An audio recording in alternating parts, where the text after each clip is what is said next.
안녕하세요. 조그만 편의점을 운영하면서 자식 셋을 두고 있는 60대 남자입니다. 요즘 황혼해하는 이혼이 많다죠. 텔레비전에서나 많이 봤지. 저도 그 당사자가 될 줄은 꿈에도 몰랐습니다. 자식들 다 키워놓고 이제 안 사람과 마음 편히 좋은 곳이나 다니면서 여생을 보내려고 했는데 일이 이렇게 될 줄은 누가 알았겠어요. 지금부터 제가 겪은 기막힌 사연을 여러분들에게 소개해 드리려고 합니다. 참 남부끄러운 일이라 이런 곳에서라도 허심탄회하게 털어놓고 싶었어요. 저와 안사람은 정말 없는 형편에 서로 의지를 하면서 자식들을 키웠어요. 부모에게 물려받은 거라곤 고향에 있는 조그만 밭 하나가 전부였던지라 결혼 초부터 고생을 많이 하기도 했죠. 사글세를 살면서 아이들을 우는 소리에다가 물을 많이 쓴다고 타박도 받고 집주인에게 서름을 많이 받으면서 살았네요. 그래서 악착같이 벌었습니다. 돈이 되는 일은 가리지 않고 덤벼들었어요. 공사장도 뛰어다녔고 리어카에 채소도 실어서 이 동네 저 동네를 돌아다니기도 했습니다. 힘들어서도 자식들 커가는 걸 보니 안 사람과 저는 이렇게 사는 게 잘 살고 있는 거라고 생각하며 위안을 삼았어요. 이곳 저곳에서 일을 하다 보니 고마운 사람들도 참 많이 만났습니다. 그중 한 분에게 같이 식당이라도 해보지 않겠냐고 물어오는 제의에 저도 더 이상 떠돌아다니지 않고 한자리에서 정착을 해야겠다 마음을 먹었고 밥도 할 줄 모르는 제가 그분과 함께 중화음식점을 차리게 되었습니다. 그분은 예전에 10년 넘도록 중화음식점에서 일을 해본 경력이 있던 터라 문제될 것은 없었습니다.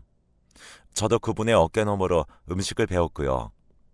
식당은 금세 입소문이 나서 손님들의 발길이 끊이지 않았습니다. 남의 일만 해주다가 직접 가게를 차리고 돈을 벌어보니 수입의 단위가 달라지더군요. 이제껏 열심히 산다고 몸 부서져라 일을 해도 만지지 못할 돈을 만졌습니다. 그 돈으로 우리 5식구가 편히 발 뻗고 살 집도 사게 되었고 매 끼니마다 자식들에게 고기도 먹일 수 있었습니다. 하지만 좋았던 시절도 잠시였네요. 돈을 만지기 시작하니 사람이라는 게 욕심이 생기기 마련인가 봅니다. 참 믿었던 사람인데 그 사람은 저 없이 혼자 장사를 하면 더 많은 돈을 남길 수 있을 거란 생각이 들어 저더러 돈을 줄 테니 이 가게에서 나가라고 하더군요. 어쩌겠습니까? 매일 가게 안에서 얼굴을 마주봐야 하는 사람이 저와 하기 싫다는데 버틴다고 한들 눈총이 따가워서 제가 일을 할 수가 있겠어요? 하는 수 없이 얼마의 돈을 받고 그 가게에서 나오게 되었습니다. 그때 큰아이가 이제 군에서 전역할 때쯤이었으니 아직 둘째 셋째를 대학에도 보내야 하는데 저 혼자 가게를 책임지고 있던 터라 넋놓고 가만히 있을 수가 없는 상황이었어요. 할 줄 아는 거라고는 어깨너머로 배운 식당 일이 전부인데 제가 다른 일을 선택할 수 있었을까요? 3개월을 준비하고 저는 또다시 다른 동네에서 중화음식점을 개업하게 되었습니다. 두 번째라 쉽게만 생각했었는데 세상 일이 녹록지 않았어요. 찾아오는 손님도 없어 가게 안은 파리만 날아다니고 몇 개월이 지나니 직원들 월급도 챙겨주지 못하는 못난 사장이 되어 있더군요.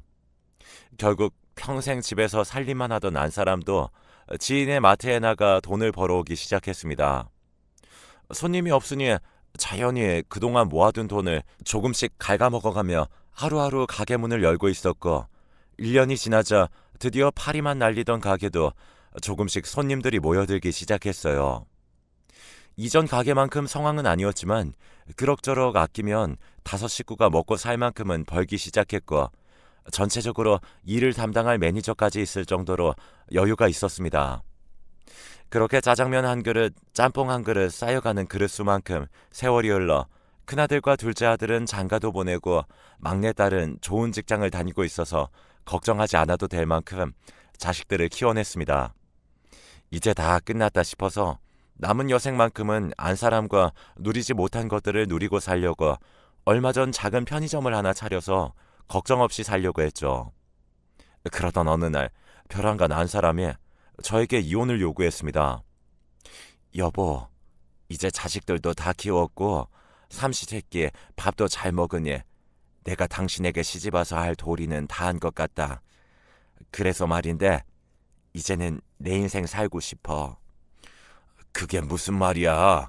당신 인생을 살다니. 지금 우리 잘 살고 있잖아. 당신이랑 이혼하고 싶어. 머리가 갑자기 멍했습니다. 그날은 평소와 같은 정말 평범한 날이었죠. 안사람 입에서 이혼 이야기가 나오기 전까지 이혼에 대한 어떤 징조도 없었습니다. 이혼? 대낮에 뜬금없이 이혼이라니. 왜? 내가 당신에게 잘못한 거라도 있어? 없어. 당신은 참 성실하고 좋은 아버지야. 근데 좋은 남편은 아니었지. 그래서 난 이혼하고 싶어. 내가 당신에게 좋은 남편이 아니라니. 내가 외간 여자랑 바람을 폈니? 아니면 당신을 못 살게 굴었니? 도대체 내가 알아들을 수 있게 이야기해봐. 자식들 키우면서 아등바등 살다 보니 당신은 항상 돈밖에 몰랐지. 난 사랑받으면서 살고 싶었는데 세월이 지나고 돌이켜보니까 아무것도 남는 게 없어. 그럼 이 나이에 사랑이라도 찾아서 떠나겠다는 거야? 정신 차려. 이제야 고생이 끝이 났는데 이혼이라니. 절대 안 돼. 당신 자식들은 어떻게 보려고 그래? 평생 자식들 생각하며 살았는데 이제부터는 그렇게 안 살 거야. 나만 생각하며 살 거야. 제발 이혼해줘. 위자료 그런 거 필요 없으니까 몸만 나가게 해줘. 나이가 들어 돌이켜보니 남는 게 아무것도 없다는 아내는 돈도 필요 없다면서 이혼만 해달라고 제게 빌었습니다. 전 이혼만은 절대로 안 된다고 으름장을 놓고 집을 나왔죠. 어떻게 해야 할지 모르겠습니다. 친정 부모도 다 돌아가시고 갈 곳도 없는 아내와 이혼을 해야 하는 걸까요? 누구에게도 상의하지 못하고 저 혼자 며칠을 끙끙 앓으며 고민했어요. 결국 저 혼자 내린 결론은 이혼은 절대 안 된다였죠. 이미 늙은 나이에 제가 망신당하는 게 부끄러워서가 아닙니다. 이유는 아내였어요. 친정부모 두 분 모두 돌아가시고 형제자매도 없이 외동인 아내는 저와 이혼을 하게 되면 갈 곳이 없는 사람입니다. 더욱이 생판남이라도 세월이 쌓이면 정이 쌓이는데 아내와 저는 자그마치 몇십 년이 넘는 시간 동안 함께 힘든 일, 슬픈 일, 기쁜 일 모두 동고동락했는데 어떻게 하루아침에 남남이 될 수 있겠어요. 자식들 문제도 마찬가지고요. 우리 막내딸 아직 시집도 못 갔는데 부모가 이혼했다는 사실로 받을 상처가 무서웠습니다. 제 생각으로는 이혼을 하면 안 되는 이유가 수만 가지라 아내의 이혼 요구를 받아들일 수 없었어요.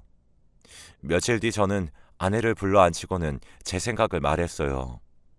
아무리 생각을 해봐도 당신이 왜 이혼을 하려는지, 그리고 이혼을 하면 어떻게 될지 고민을 해봐도 이혼은 아니야. 서운한 게 있다면 내가 더 잘할게. 이혼 이야기는 안 꺼냈으면 좋겠어. 왜 이혼하면 안 되는데? 내가 원한다는데 당신은 그것도 못 해줘? 내가 돈도 필요 없다고 그랬잖아. 내가 돈 때문에 이러는 것 같아? 당신 도대체 이혼하고 나서 우리 아이들을 어떻게 보려고 그래? 내가 뭘 당신에게 잘못했는지 모르겠지만 그건 차차 내가 고쳐나갈게. 아니, 당신이 노력한다고 해결되는 문제가 아니야.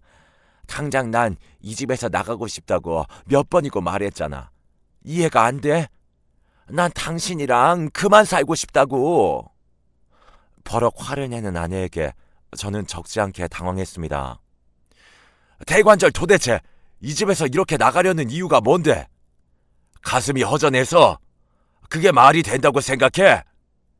내가 이해할 수 있게 해줘. 그래야 나도 고민을 하지. 같이 있고 싶은 남자가 생겼어. 커다란 돌덩이가 머리 위로 떨어진 기분이었습니다. 남자? 남자라니. 당신 지금 무슨 소리 하는 거야? 그동안 우리 아이들 아버지로서 당신을 존중하니까 솔직하게 말할게. 나 얼마 전부터 좋은 사람과 만나기 시작했어. 그리고 그 사람이랑 함께 있고 싶어. 뭐? 얼마 전? 누구야? 내가 아는 사람이야? 도대체 당신 정신이 있는 사람이야, 없는 사람이야? 나 참 부끄러워서 어디다가 말도 못하겠네. 어떤 자식인지 당장 데려와. 내가 이 정도까지 말했으면 이제 그만 이혼해 주라. 당신은 남자로서 창피하지도 않아? 마누라한테 이런 소리까지 들으면서 살고 싶냐고. 기가 막혀서. 와, 이혼 같은 소리 안 해. 너네들은 불륜이야, 불륜. 평생 그렇게 남들 손가락질이나 받도록 내 이혼은 절대 안 해줄 거야. 아내에게 소리를 지르고 집을 나와 집 앞 계단에 앉아 있으니 정말 비참한 기분이 들더라고요. 자식들에게 이 이야기를 해야 할지, 내가 인생을 잘못 산 걸까? 그 남자는 대체 누구지? 온갖 생각들이 꼬리에 꼬리를 물어 머릿속을 맴돌았습니다. 그래도 이혼만큼은 하고 싶지 않았어요. 천천히 아내와 이야기를 하면서 풀어가면 이 문제도 여태껏 힘든 일을 겪어왔던 우리 부부에게 아무 일도 아닐 거라는 생각을 했습니다. 이혼을 거절한 뒤에 아내는 180도 사람이 달라졌어요. 여태껏 제가 알던 아내가 아니었죠. 집안에서 제게 노골적으로 이혼이라는 말을 아예 달고 살았습니다. 우리 막내딸이 들을까 겁이 나 저는 집안에서 함부로 이야기도 하지 못했는데, 아내는 딸이 듣나 안 듣나 상관도 없이 밥상에서도 거실에서도 이혼을 요구하는 겁니다. 그러니까 왜 이혼을 안 해주는 건데? 내가 하는 말이 그냥 장난으로 하는 말 같아? 이혼해 달라고. 왜 내가 말로만 이혼하니까 장난 같아? 한번 난리라도 쳐볼까? 말투는 날이 갈수록 공격적으로 변해갔고 나중에는 행동까지 난폭해졌습니다. 화병을 깨뜨리는 것이 점점 TV를 부수고 안방문을 부수는 등 날이 갈수록 폭력적으로 변해가는 아내를 보면서 저는 매일매일 집으로 들어가는 게 지옥이었어요. 이혼 안 할 거면 나랑 같이 죽자. 그럼 되잖아. 왜? 내가 하는 말이 듣기 싫어? 내 말이 아직도 우습냐고. 그래, 한번 해보자. 아내는 주방으로 달려가 도마를 들고 집안의 물건들을 마구 때려 부수기 시작했어요. 여보, 제발 좀 그만해. 도대체 왜 그러는 거야? 진정 좀 하라고. 진정? 내가 지금 진정하게 생겼어? 내가 이렇게 뭐라도 부숴야지 네가 내 말을 듣잖아. 네 마누라가 딴 남자랑 살고 싶다는데 날 왜 붙잡는 거냐고. 넌 부끄럽지도 않냐? 이 등신 같은 놈아. 저런 등신 같은 놈이랑 이제껏 살았던 내가 바보다, 바보. 얼른 이혼하고 서로 갈 길 가자고. 넌 네가 죽고 못 사는 자식들이랑 살아. 3주 동안 저는 그렇게 지옥 같은 하루하루를 보내왔습니다. 자식들에게만은 절대 이런 모습을 보이고 싶지 않았는데 결국 막내딸에게 아내가 행패를 부리고 있는 모습을 들키고 말았네요. 엄마 도대체 무슨 짓이야? 집안 꼴이 왜 이래? 아빠 왜 그래? 뺨에서 피나는데 도대체 무슨 일이냐고? 아이고, 같은 김신의 핏줄이라고 지 아빠만 감싸는 거 봐라. 넌 엄마가 왜 이렇게까지 하는지 궁금하진 않니? 참나, 자식 새끼 키워봐야 별 볼 일 없구나. 그러니까 엄마, 도대체 무슨 일이냐고? 내가 딴 남자랑 살겠다는데 네 애비가 이혼은 절대 안 된다고 하잖니. 참나, 내가 당신이라면 남 부끄러워서라도 이혼하겠다. 그렇지 않니? 엄마, 바람났어? 아빠, 엄마가 하는 말이 대체 무슨 말이야? 비참했습니다. 자식에게 이런 모습이나 보이고 딸의 얼굴을 차마 볼 수 없었어요. 야, 네 딸이 묻잖아. 대답해야지. 이 자식은 뭘 물어보면 대답을 못해, 이 등신 같은 놈아. 땅바닥만 쳐다보고 있는 제게 아내는 다시 달려들려고 했고, 딸은 그런 아내를 막느라 그만 넘어지면서 바닥에 깨진 유리에 손을 다치고 말았어요. 저는 크게 놀라 딸을 데리고 집 밖으로 나왔습니다.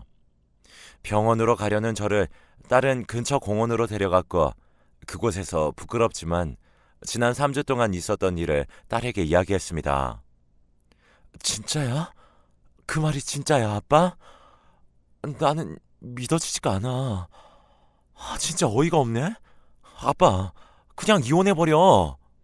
아빠는 내가 모시고 살면서 평생 책임질게. 다시는 엄마 안 보고 살 수 있어? 그래도 그러면 안 되지. 평생 너랑 오빠들 키우느라 얼마나 네 엄마가 고생을 했는데. 그렇지만 아빠는 우리 키우느라 고생 안 했어? 비가 오면 비 맞으면서 눈이 오면 눈 맞으면서 우리 키워낸 거잖아. 그런 아빠를 두고 엄마는 어떻게 이럴 수가 있어? 그 일이 있고 3일이 지난 토요일, 딸아이가 오빠들에게도 말을 했는지 모두들 집으로 찾아왔더군요.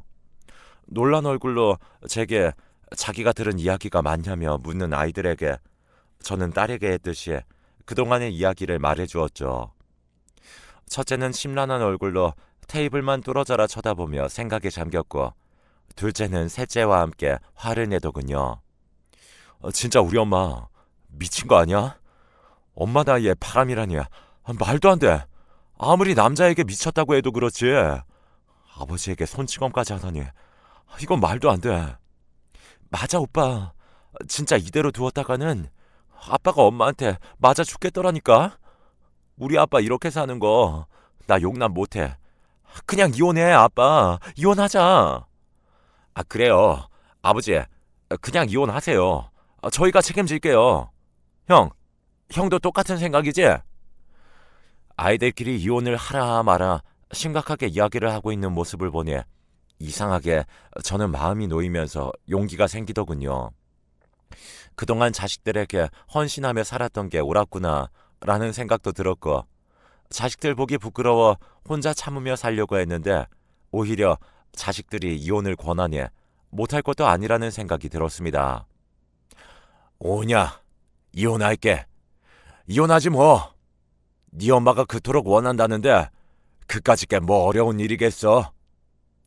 저는 곧바로 아내에게 전화를 걸었습니다. 퉁명스럽게 전화를 받은 아내에게 이혼을 해줄 테니 잠시 집으로 오라고 했죠. 전화기 너머로 잔뜩 들뜬 아내의 모습이 보이는 듯 했습니다. 해가 떨어지고 저녁 시간이 되어 아내는 집으로 들어왔고, 첫째부터 셋째까지 모두 거실에 앉아 아내를 맞았습니다. 그리고 아내의 옆에는 웬 남자가 같이 있었죠. 드디어 결정했어? 참 오래도 걸린다. 너네도 와 있었구나. 인사해. 나랑 만나는 사람이다. 엄마 미쳤어? 여기가 어디라고 남자를 데려와? 진짜 엄마 미쳐도 단단히 미쳤구나. 말 조심해. 평생 니네들 키우면서 허비한 지난 세월 생각하면 아까워서 잠을 못 잘 지경이야. 그리고 너네들 지금처럼 멀쩡하게 다 키웠는데 이 정도면 엄마로서 할 일은 다 한 거 아니니? 저는 아내 옆에 있는 남자를 아주 유심히 보았습니다. 왠지 낯이 익는 얼굴이었지만 도통 생각이 나지 않더군요. 아내와 남자는 거실로 들어와 자리에 털썩 앉고는 이혼 서류를 제게 내밀었습니다. 도장 찍자. 이거 쓰고 법원에 제출하면 끝이래. 그리고 내 짐은 오늘 가져갈 거니까 그동안 아이들 키우면서 고생했고 당신도 남은 날들 잘 지내길 바래. 이혼을 결심하고 나니 아내의 빈자리가 느껴져 밤마다 친구들과 술 한잔 기울이는 게 낙이었는데, 그날도 제가 예전 중화음식점을 했을 때 가게 매니저를 했던 친구와 술자리를 갖게 되었어요. 저는 이혼 이야기는 한마디도 꺼내지 않고 그동안 어떻게 지냈는지 예전 장사할 때 있었던 일들을 안주 삼아 술을 마셨죠. 형님, 기억나세요? 예전에 우리 가게에서 일하겠다면서 들어온 꼴통 하나 있잖아요. 걔는 잘 지내려나 모르겠네. 진짜 꼴통이었는데. 누구? 우리 가게에 그런 애도 있었나? 왜 있잖아요. 돈 없어서 열심히 일하겠다고 들어와서는 이틀 만에 경찰한테 붙잡혀간 놈. 저는 그때 그놈이 문득 떠오르면서 정신이 번쩍 들었습니다. 배달하는 직원 한 명이 말도 없이 그만두는 바람에 새로 뽑았던 꼴통 직원 한 명. 중화음식점을 할 때 가게 매니저가 새로운 직원을 뽑았다고 해서 처음 인사를 했을 때 그 직원의 나이에 저는 깜짝 놀랐습니다. 많아봐야 30대 후반이던 다른 직원들에 비해 그놈은 40대 중반의 나이였으니까요. 결혼도 안 했고 자식도 없고 집도 없어서 저희 가게에서 먹고 자던 사람이었습니다. 그런데 일을 한 지 이틀 만에 경찰서에서 연락이 왔었죠. 여자 혼자 있는 집에 배달 가서 헬멧을 쓰고 돈이 될 만한 물건을 훔쳐나왔다고요. 저는 다른 실수는 눈 감아줄 수 있어도 범죄만큼은 그냥 넘어갈 수가 없었습니다. 남의 물건이나 훔치는 놈을 제가 뭘 믿고 함께 일할 수 있겠어요? 실수라면서 빌던 그 녀석을 당장 잘라버렸죠. 잘못했으면 우리 가게의 돈도 다 털릴 뻔했다는 사실에 정말 큰일 날 뻔했다는 생각도 들었네요. 그리고 한참 세월이 지나니 잊고 살았는데 벼랑간 그 녀석의 얼굴이 떠오르면서 온몸에 소름이 끼쳤습니다. 아내가 이혼 서류를 내밀 때 옆에 함께 있던 남자, 그 남자와 그 직원의 얼굴이 그제서야 겹치게 보이더군요. 세상에 어떻게 이런 우연이. 순간 저는 웃음이 터져 나오는 걸 주체하지 못하고 크게 한바탕 웃어버렸습니다. 자식이며 남편이며 모질게 버리고 간 아내가 선택했던 남자가 그런 후레자식이라니. 무슨 일인지 영문도 모르는 가게 매니저를 뒤로하고 저는 술집에서 나와 아내에게 전화를 걸었습니다. 늦은 시간이라 그런지 전화를 받지 않아 문자로 내용을 남겨두었죠. 당장 내일 이혼 도장 찍자고 말이죠. 날이 밝기가 무섭게 이혼 서류를 들고 다시 찾아온 아내와 함께 그 자리에서 도장을 찍고 또 한 번 배꼽이 빠져라 웃었습니다. 아내는 저를 미친 사람이라도 보는 듯한 표정으로 봤지만 그런 건 더 이상 중요하지도 않았어요. 이후 법원으로 가서 서류를 제출하고 마지막 두 번째 출석일이 되어 법원에 출석해 합의 이혼 절차를 모두 마쳤습니다. 시작은 정말 어려웠는데 끝은 정말 간단하더군요. 기분이 참 묘했습니다. 아내는 돈도 필요 없다면서 제가 처음 했던 말과 같이 몸만 이 집에서 나가버렸습니다. 집안이 텅 비었죠. 저는 아내에게 마지막으로 밥 한 번만 먹자고 부탁을 했어요. 이혼을 다시 생각해달라고 부른 자리는 아니었습니다. 그 자식의 정체를 말해주려고 만든 자리였죠. 네가 함께 살고 있는 그 남자가 어떤 사람인지 너무 잘 알고 있다면서 말을 꺼낸 저는 제가 알고 있는 그 자식에 관한 이야기를 전부 아내에게 말해주었습니다. 돈도 없이 가게에서 먹고 자며 생활을 했던 사람, 그리고 가장 중요한 돈에 눈이 멀어 절도를 한 범죄자라는 사실까지 다요. 제 말을 다 듣고 난 아내는 잠시 아무런 말도 없다가 그럴 리가 없다며 자리를 박차고 나가버리더군요. 알고 보니 그 자식은 저희 집으로 아내와 왔을 때 저는 바로 그놈을 몰라봤지만 그놈은 저를 알아봤다고 하더라고요. 그런데 저를 알아봤으면서 고개를 빳빳이 들고 저와 제 아이들을 쳐다봤다는 걸 생각하니 소름이 돋는 것 같았습니다. 한마디로 그놈은 양심도 없고 자기가 무슨 생각을 하고 있는지 아무 생각도 없는 그냥 양아치일 뿐이었습니다. 그런 남자를 아내가 선택했다는 게 더욱 마음이 아프더군요. 하지만 더 이상 말릴 수도 없었어요. 아내는 이미 그놈에게 빠져들고 있었고 쾌락에 눈이 멀어 아무것도 보이지 않는 한심한 여자로 변해 있었으니까요. 사람이 어떻게 한순간에 변할 수 있는지 무서웠습니다. 다음날 아침 날이 밝기가 무섭게 아내에게서 4통의 부재중 전화가 걸려와 있었습니다. 핸드폰을 확인하면 연락달라는 아내의 문자 메시지도요.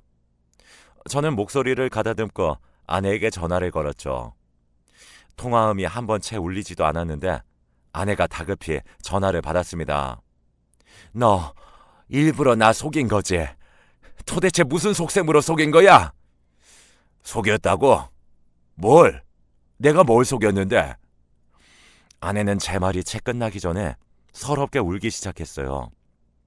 울먹이는 목소리 사이사이로 들리는 말을 정리해보니 아마도 아내는 어제 제가 한 말을 그 남자에게 전했고 그 남자에게 버림받은 듯한 내용이었죠.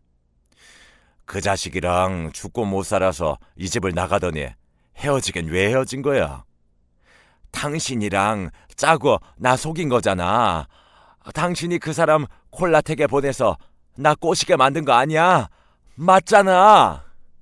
나 이제 어떡해. 그 사람 때문에 다 버리고 나왔는데. 콜라텍? 아이고, 등신아. 겨우 콜라텍에서 본 남자 때문에 나랑 우리 자식들을 버리고 나간 거라고? 기가 막혀서 원. 어떻게 하긴 어떻게. 혼자 알아서 해결해야지. 그럼 잘 살아. 끊는다. 결국 아내와 바람을 핀 그놈은 아내가 그런 사실이 있었는지 계속해서 추궁을 하자 사람이 돌변해서는 이제라도 알았으면 그냥 꺼지라고 했다더군요. 아내는 이 남자와 저 몰래 6개월을 만나면서 결국 모든 걸 잃게 되었습니다. 그놈은 아내를 정말 사랑해서 만난 게 아니라 아내가 가지고 있던 8천만 원 상당의 돈을 노리고 접근했던 것 같아요. 그 돈은 아내가 위암 초기 진단을 받아 보험회사에서 받은 돈들이었죠. 지금은 뭐 완치가 된 상태지만 그 돈 하나 믿고 제게 한 푼도 안 받아도 되니 이혼만 해달라고 그렇게 저를 성가시게 한 거였습니다. 다행히도 아내는 이혼하고 곧장 제가 그 자식에 대해 얘기를 해줘서 돈은 뜯기지 않은 걸로 보였고요. 정말 아내가 미웠지만 돈을 뜯기지 않았다는 사실이 그나마 다행이라고 생각했어요. 그 돈은 아내 몸뚱아리에서 안 좋은 걸로 받아낸 귀한 돈이었으니까요. 아내는 친정도 없어서 누구에게 도움 하나 받지 못하고 외롭게 지낸다고 하던데 저는 전혀 불쌍하지 않았어요. 저와 우리 아이들이 느끼는 배신감과 실망감에 비하면 세 발의 피죠, 사실. 얼마 전에도 아내가 동네 사람들을 불러다 놓고 그렇게 제 흉을 보고 있었다는 사실을 옆집 사는 아주머니에게 들을 수 있었습니다. 그 아주머니의 말에 따르면 전 아내는 저희 남편 다 아시죠? 제가 말 못할 실수를 조금 하긴 했는데 그걸 꼬투리 잡아서 재산 눈꽃만큼도 안 주고 제게 이혼을 요구한 거 있죠? 평생을 지 새끼들 힘들게 키우고 내조했더니 내가 여자라고 이렇게 쓰레기처럼 버려질 수 있나요? 이제는 아이들 다 키워놨더니 제가 필요 없나 봅니다. 그래서 이 동네 안 떠나고 평생 얼마나 잘 사는지 보려고요. 평생 저주하면서 살 겁니다. 다들 제 심정 아시겠어요? 그러니 그 인간 보면 욕바가지라도 세게 해주세요. 저는 억울해서 못 살겠습니다. 라며 어떤 말을 했는지 얼마나 가식적으로 눈물을 흘리고 얘기했는지 말해주더군요. 그런데 그건 전 아내만의 착각이었어요. 거기에 있었던 그 옆집 아주머니의 아저씨는 저와 자주 술을 마시고 아는 형님 동생 하는 사이였거든요. 그래서 어느 날도 소주 한잔하며 아내와의 이혼 얘기를 조심스럽게 꺼내게 되었고 왜 이런 사달이 일어났는지 자세히 말해준 적이 있었습니다. 왜 그랬냐면 제가 감추려고 한다면 동네에서 오히려 소문이 이상하게 날 수도 있고 볼 때마다 아내에 대해 물어볼 수도 있었기 때문이었죠. 그 이야기를 들은 형님은 집에 들어가서 형수님에게 얘기를 해줬었나 보더라고요. 그래서 모든 사실을 알고 있는 형수님은 전 아내가 말도 안 되는 소리로 동네 사람들에게 짓거리는 걸 보고 듣다 못 듣겠었는지 손에 들고 있던 사이다를 얼굴에 던져버렸다고 했습니다. 뭐야 이년아? 어디서 수작질이야? 네가 남자랑 바람나서 이혼당한 거잖아. 자식들한테도 인정 못 받고. 다들 이 여자 말 듣지 마세요. 완전 이거 다 거짓말이에요. 어디서 자기가 잘못해서 이혼당한 주제에 동네 사람들을 이간질시키고 있어. 썩 꺼져! 라고 말하고 쫓아버렸다고 하더라고요. 그 아주머니는 이 동네에서 거의 40년을 넘게 살았기 때문에 거의 동네에서 모를 사람이 없을 정도로 파워가 막강한 사람이었죠. 그리고 아주머니가 더 오버하면서 그런 이유가 있었습니다. 아주머니 아들과 결혼한 며느리가 결혼 2년 만에 바람나서 아들이 이혼을 한 적이 있었거든요.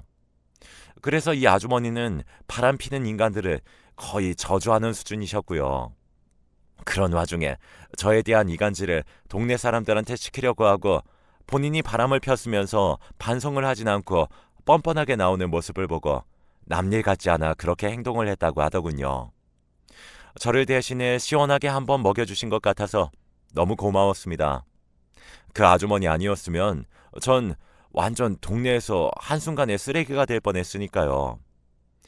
그렇게 몇 달 정도 시간이 흐르고 아내는 결국 다른 곳으로 이사를 갔어요. 자식들은 어머니를 용서해 준 건 아니지만 그래도 어떻게 부모 자식의 인연이 끊어질 수가 있나요? 예전만큼은 아니지만 잘나도 못나도 본인들을 낳아준 엄마니까 가끔 연락하고 왕래는 하고 있다고 했습니다. 물론 제게 그래도 되는지 조심스럽게 물어봐서 그러라고 했고요. 비록 아내가 노망이 들어 황혼에 실수를 하긴 했지만 그동안 자식들을 어미로서 본분을 다하며 잘 키워준 건 분명한 사실이니까요. 그 사실은 자식들도 자라오며 직접 겪어봤으니 어미에 대한 사랑은 아직도 남아있을 테죠. 괜히 저 때문에 이산가족 만들고 싶지 않아 허락을 해주었고 지금은 아내가 잘못을 뉘우치며 지금부터라도 올바르게 살았으면 하는 제 마지막 소망입니다. 자식들은 틈만 나면 엄마를 용서해주고 다시 합치라고 하는데 그것만큼은 저는 거절했네요. 믿었던 사람에 대한 배신이 제게 너무 충격적이었으니까요. 아내가 다른 남자랑 부둥켜 안고서 선 넘는 행위들을 하는 거 상상만 해도 지금 잠이 오질 않아요. 다시 합친다면 또 그런 생각이 제 머릿속을 휘감고 있을 거고요. 그래서 아무리 부부였다지만 피 한 방울 섞이지 않는 아내랑 남남이라 생각하고 저도 자식들만 보며 살고 있습니다. 지금은 나이 먹을수록 체력이 떨어지는 것 같아서 배드민턴을 배우고 있어요. 그게 은근히 운동이 많이 되더군요. 제가 늙으면 자식들이 나중에 고생할 것 같아 최대한 젊게 살려고 노력 중이고 건강도 잘 챙기고 있답니다. 이 사연 보내느라고 무려 5일 동안이나 쓰게 되었네요. 나이 먹다 보니 글재주도 형편없어서 몇 번이고 쓰고 지우고 쓰고 지우기를 반복했습니다. 물론 상간에 대한 소송도 진행해서 위자료를 받아낼 수 있어서 그렇게 잘 마무리가 되었습니다. 여러분, 저 잘한 거 맞겠죠?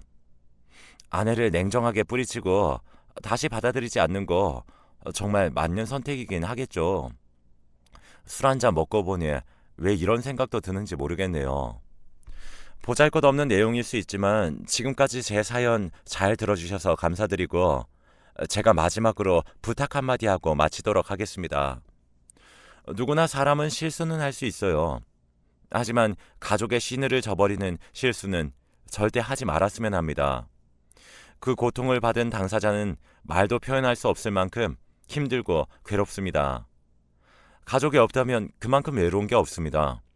그러니 요즘 이렇게 힘든 시국일수록 가족들끼리라도 똘똘 뭉쳐서 지혜롭게 잘 이겨내셨으면 합니다. 저도 앞으로 많이 배우며 많은 걸 보고 깨달으며 살도록 하겠습니다. 여러분 모두 건강하세요. 감사합니다. 감사합니다.